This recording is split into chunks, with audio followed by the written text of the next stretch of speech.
en 2009, lorsque tu as joint les rangs, j'imagine que ton père ou tes parents, est-ce que les deux étaient actionnaires avec toi?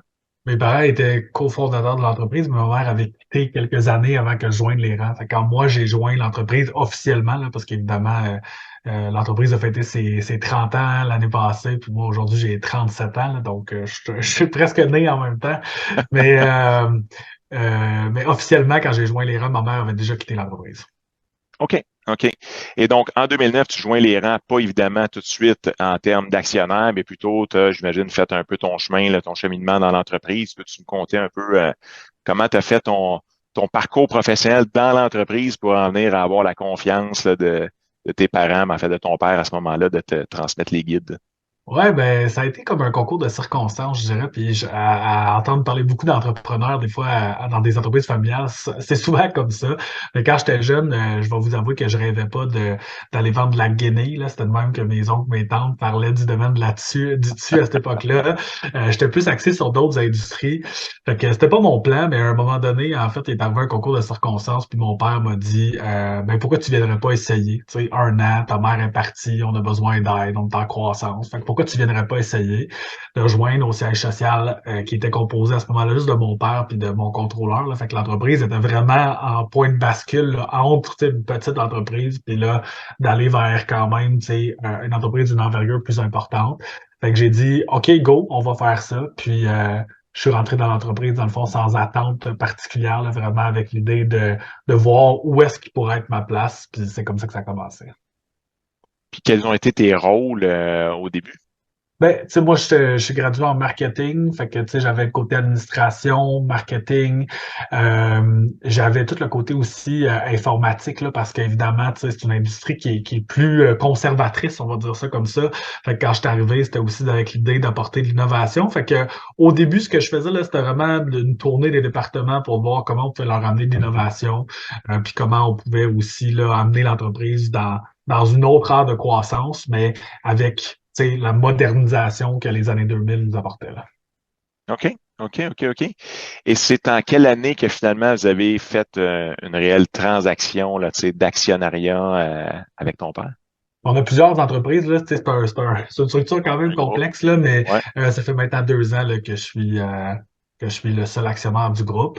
Fait que ça a quand même pris presque 15 ans là, avant qu'on fasse le transfert Ouais. complet. Tu sais, il y a eu le transfert des tâches, après ça, certaines compagnies, on a fait des investissements ensemble. Fait que maintenant, on a devenu des partners dans certains projets. Et là, depuis, je pense, 2 ans maintenant, là, je suis l'unique actionnaire du groupe. Qu'est-ce qui a été les plus gros challenges ce transfert-là, de autant relationnel que technique que financier? Ça a été quoi les plus gros challenges pour vous autres?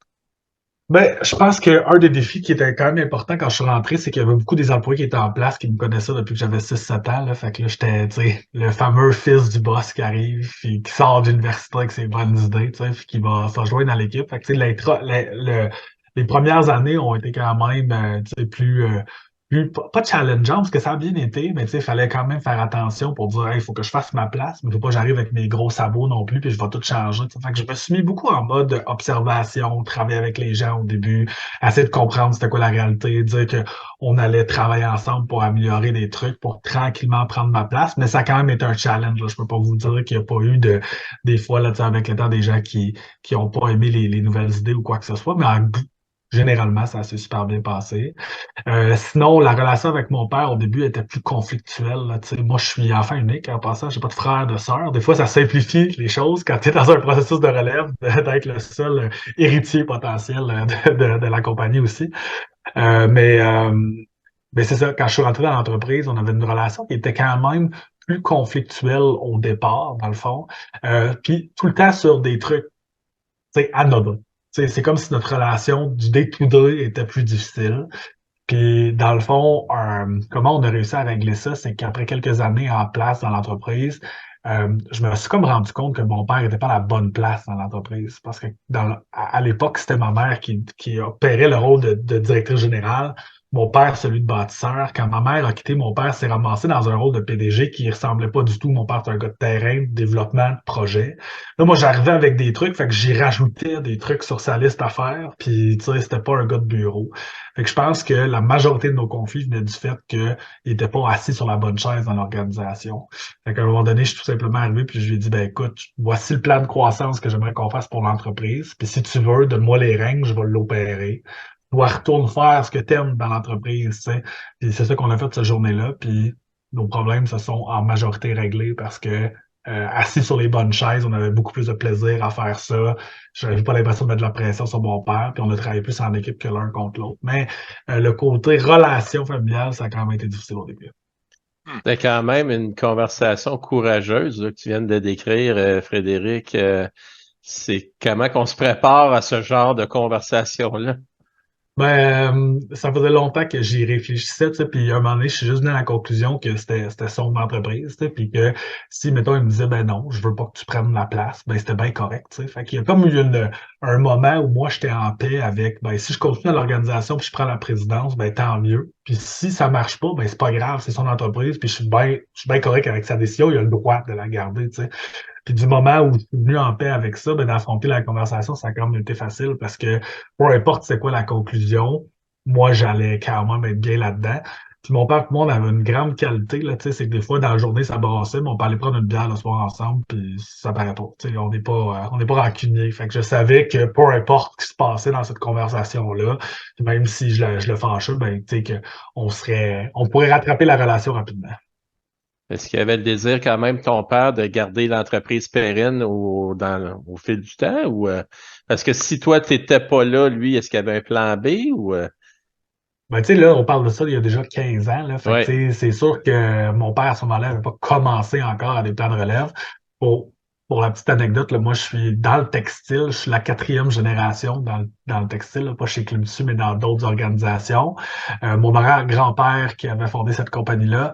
Mon grand-père a pris sa retraite à 90. Son frère 101 travaille encore. Fait que on aime ça dire que mon père va travailler toute sa vie. Fait que des plans de relève, je suis pas sûr qu'avant 85, il y aurait eu quelque chose dans le pipeline s'il n'y avait pas eu cette activation-là. Là. Puis on parle depuis tantôt, tu as mentionné la guenille, puis Club Tissu, il y a le mot tissu dans Ouais, l'entreprise. Tu sais que ma conjointe est une excellente cliente chez vous, donc je sais ce que vous faites. yes. En plus, t'es client chez nous, mais pour ceux qui connaissent pas Club Tissu, tu peux-tu nous parler un peu de l'entreprise, puis qu'est-ce que vous faites au juste? Ouais. Ben, c'est assez simple. Tu sais, on est un grand détaillant de textiles pour faire tous les projets possibles. Là. Fait que de l'abri tempo à réparer la motoneige, à de la décoration à la maison, à faire des costumes d'Halloween, des vêtements, name it, on offre pour les clients toute cette sélection-là. Le grand changement de philosophie qu'on a fait dans les dernières années, c'est qu'à la base, on était un peu comme le Costco du tissu, là, fait que des grands magasins entrepôts, puis on offrait des produits à bas prix. Puis maintenant, on est un peu comme le sel du textile, là, tu sais, fait qu'on est vraiment rendu un magasin pour les passionnés parce que à l'époque, la génération de ma grand-mère qui faisait de la couture, c'était pour économiser, c'était pour la famille, puis arriver à habiller tout le monde. Maintenant, les gens font ça par plaisir. Fait que c'est le changement de philosophie qu'on a fait durant les dernières années. Fait que dans le fond, grosso modo, on est comme un gros magasin de Pinterest pour ceux qui veulent faire du do-it-yourself.